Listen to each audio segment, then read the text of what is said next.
Well, you spoke several times before about ideological subversion. That is a phrase that I'm afraid some Americans don't fully understand. When the Soviets use the phrase ideological subversion, what do they mean by it? Ideological subversion is the process which is legitimate, overt, and open. You can see it with your own eyes. What it basically means is to change the perception of reality of every American to such an extent that despite of the abundance of information, no one is able to come to sensible conclusions in the interests of defending themselves, their families, their community, and their country. It's a great brainwashing process which goes very slow, and it's divided in 4 basic stages. The first one being demoralization. It takes from 15 to 20 years to demoralize a nation. Why that many years?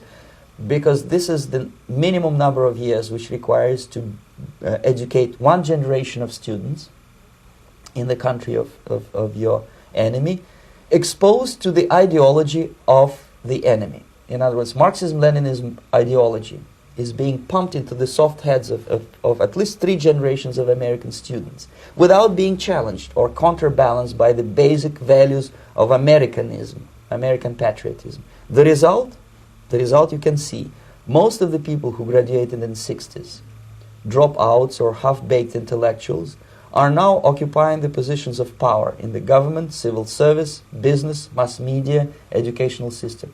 You are stuck with them. You cannot get rid of them. They are contaminated. They are programmed to think and react to certain stimuli in a certain pattern.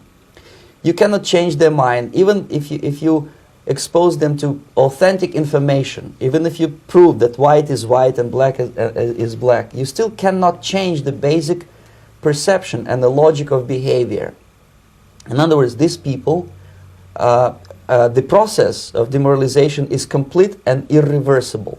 To get rid society of these people, you need another 20 or 15 years to educate a new generation of patriotically minded and common sense people who would be acting in favor and in the interests of the United States society. The demoralization process in the United States is basically completed already. For the last 25 years, actually it's overfulfilled, because demoralization now reaches such areas where previously not even Comrade Andropov and all his experts would even dream of such a tremendous success. Most of it is done by Americans to Americans, thanks to lack of moral standards. As I mentioned before, exposure to true information does not matter anymore. A person who was demoralized is unable to assess true information. The facts tell nothing to him. Even if I shower him with information, with authentic proof, with documents, with pictures, even if I take him by force to the Soviet Union and show him concentration camp, he will refuse to believe it until he is going to receive a kick in his fat bottom.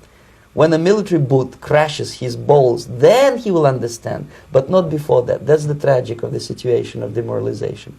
So basically America is stuck with demoralization, and unless, even if you start right now, here, this minute, you start educating new generation of Americans, it will still take you 15 to 20 years to turn the tide of ideological perception of reality back to normalcy and patriotism. The next stage is destabilization. This time, subverter does not care about your ideas and the patterns of your consumption. Whether you eat junk food and get fat and flabby, doesn't matter anymore.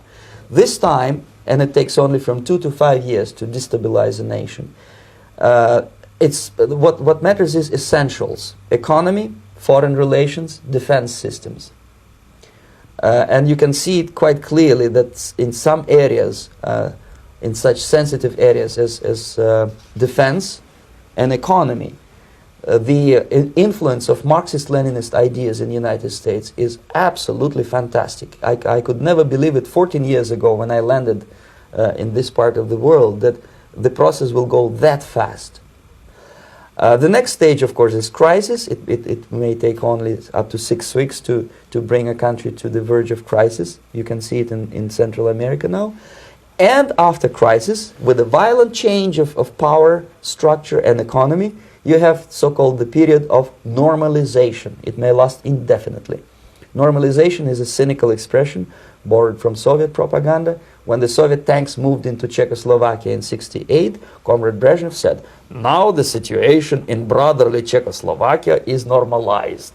This is what will happen in the United States if you allow all these schmucks to bring the country to crisis, to promise people all kind of goodies and the paradise on earth, to destabilize your economy, to eliminate the principle of free market competition, and to put a big brother government in Washington, D.C., with benevolent dictators like Walter Mondale, who will promise lots of things, never mind whether the promises are fulfillable or not. He will go to Moscow to kiss the bottoms of new generation of Soviet assassins, never mind. He will create false illusions that the situation is under control. Situation is not under control. Situation is disgustingly out of control.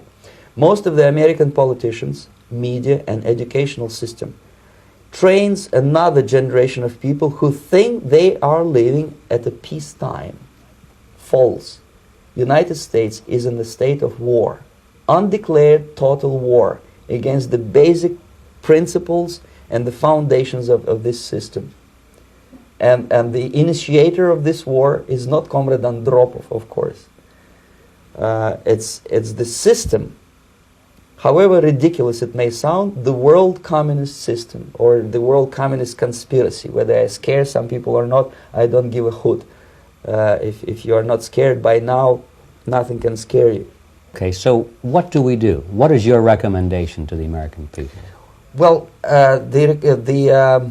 the immediate thing that comes to my mind is, of course, there must be a very strong national effort to educate people in the spirit of real patriotism, number one. Number two, to explain them the real danger of socialist, communist, whatever, welfare state, big brother government.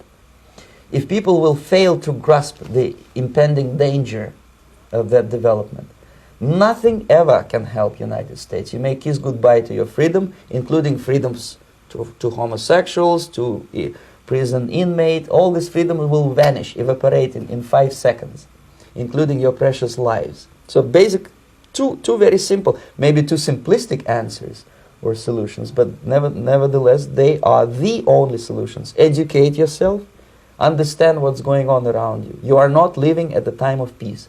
You are in a state of war, and you have precious little time to save yourself.